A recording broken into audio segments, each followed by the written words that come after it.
நாயன்மார்களுடைய பதிவுகளை தொடர்ந்து நம்ம சிந்திச்சுட்டு இருக்கோம். அந்த வகையில் இன்னைக்கு நம்ம பார்க்கக்கூடிய பதிவாக இருக்கக்கூடியது திருக்குறிப்பு தொண்ட நாயனார் அப்படின்னு சொல்லக்கூடிய ஒரு அருமையான எளிமையான நாயன்மாரனுடைய வாழ்க்கை வரலாறு தான் கதை வடிவில் சுருக்கமாக இன்னைக்கு நம்ம பார்க்கவிருக்கிறோம். இந்த திருக்குறிப்பு தொண்ட நாயனார் அப்படின்னு சொல்லக்கூடியவர் அவதாரம் செய்த ஊராக இருக்கக்கூடியது காஞ்சிபுரம் அப்படின்னு சொல்லக்கூடிய ஒரு அழகான ஒரு ஊரிலே அவதாரம் செய்தவர். இவர் ஏகாலியர் மரபினை சார்ந்தவராக இருக்கக்கூடியவர்.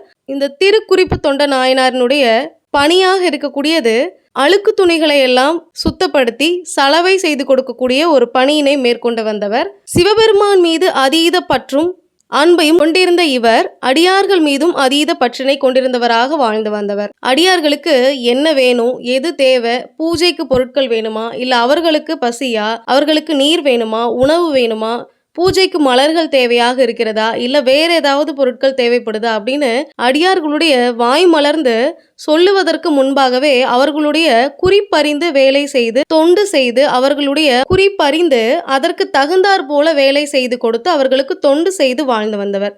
இப்பேற்பட்ட அடியார் பக்தி அப்படின்னு சொல்லக்கூடியது இந்த திருக்குறிப்பு தொண்ட நாயனாரினுடைய ஒரு பக்தியாக இருக்கக்கூடியது. அதாவது ஒரு பொருள் தேவை அப்படின்னா அந்த தேவைக்கு அந்த நேரத்துக்கு கிடைச்சா அது ஒரு பெரிய விஷயமாக தான் இருக்கும். அதே போல யாராவது ஒருத்தர் நம்ம கூடவே இருந்து எது தேவையோ அதை அந்த நேரத்திற்கு செய்து கொடுக்குற மாதிரி இருந்தால் எவ்வளவு சிறப்பாக இருக்கும். உதாரணத்துக்கு ஒரு பூஜை நடந்துக்கிட்டு இருக்கு அப்படின்னா அந்த பூஜைக்கு தேவையான பொருட்கள் அந்த நேரத்தில் எது வேணும் அப்படிங்கிறத பக்கத்துலேயே ஒருத்தர் இருந்து எடுத்து கொடுத்தா நமக்கு எவ்வளவு சௌகரியமாக இருக்கும். இது மாதிரி அடியார்களுடைய மனமறிந்து அவர்கள் கேட்பதற்கு முன்பாகவே குறிப்பறிந்து வேலை செய்து தொண்டு செய்து வாழ்ந்து வந்தவராக இருந்தவர் இந்த திருக்குறிப்பு தொண்ட நாயனார். அதனால தான் இவருக்கு குறிப்பு தொண்ட நாயனார் அப்படிங்கிற அந்த பெயர் நாமமும் வந்தது. காலப்போக்கில் அது மரியாதை நிமித்தமாக திருக்குறிப்பு தொண்ட நாயனாராக மாற்றமடைந்தது. இந்த திருக்குறிப்பு தொண்ட நாயனார் அப்படின்னு சொல்லக்கூடியவர் துணிகளை எல்லாம் வெளுத்து சலவை செய்து கொடுக்கக்கூடிய ஒரு பணியினை மேற்கொண்டு வந்தவர். இவருடைய பக்தி அப்படிங்கிறது அளவிலாத ஒரு பக்தியாக இருந்தது. சிவபெருமான் பார்க்கிறாரு, இவருடைய பக்தி அளவிலாத பக்தியாக இருக்கக்கூடியது. இவருடைய பக்தியை இந்த உலகிற்கு தெரியப்படுத்துவதற்காக திருவிளையாடல் அப்படிங்கிறது அங்கு நிகழ்கிறது. சிவபெருமான் ஒரு அடியார் ரூபத்தை கொண்டு இந்த திருக்குறிப்பு தொண்ட நாயனாரை சந்திக்க வராரு. இந்த திருக்குறிப்பு தொண்ட நாயனார் அப்படின்னு சொல்லக்கூடியவர் அழுக்கு துணிகளை எல்லாம் வெளுக்கக்கூடிய அந்த வேலையை செய்து கொண்டிருக்கிறார். அந்த சமயத்துல சிவபெருமான் ஒரு அடியார் ரூபத்தை கொண்டு இந்த திருக்குறிப்பு தொண்ட நாயனாரை சந்திக்கிறாரு. அந்த அடியார் வரத இந்த திருக்குறிப்பு தொண்ட நாயனாரும் பார்க்கிறாரு. பார்த்துட்டு வாங்கன்னு வரவேற்கிறாரு. ஐயா, உங்க துணிகள் எல்லாம் ரொம்ப அழுக்காக இருக்கிற மாதிரி தெரியுது, நான் அதை வெளுத்து கொடுக்கட்டுமா அப்படின்னு கேட்குறாரு. அதற்கு வந்த அடியாரோ, நான் இங்க இருக்கிற ஸ்தலங்களை எல்லாம் தரிசிப்பதற்காக தான் வந்தேன், எனக்கு மாற்றிக்கிறதுக்கு வேற எந்த துணியுமே கிடையாது, அதனால பரவாயில்ல, இதை வெளுக்க வேணாம், நான் இப்படியே உடுத்திக்கிறேன் அப்படின்னு சொல்கிறாரு.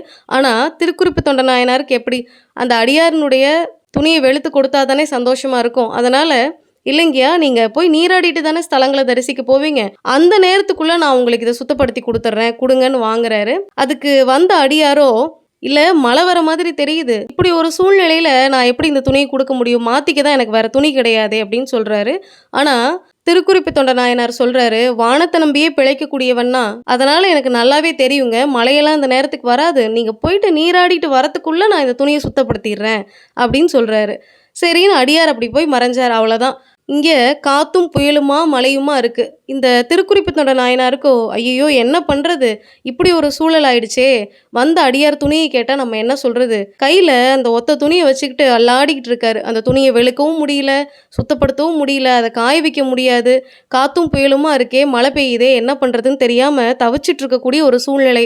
நீராட போன அடியாரோ இப்போ குளிரில் நடுங்கிக்கிட்டே மழையில் நடுங்கிக்கிட்டே வந்துட்டு இருக்காரு. அந்த வந்த அடியாருக்கோ மழையில் நடுங்குது. ஆனால் இந்த திருக்குறிப்பு தொண்ட நாயனாருக்கு பயத்திலே நடுங்க ஆரம்பிச்சிருச்சு. ஏன்னா வந்த அடியார்கிட்ட இல்லைங்கிற வார்த்தையை நம்ம சொல்லவே முடியாது.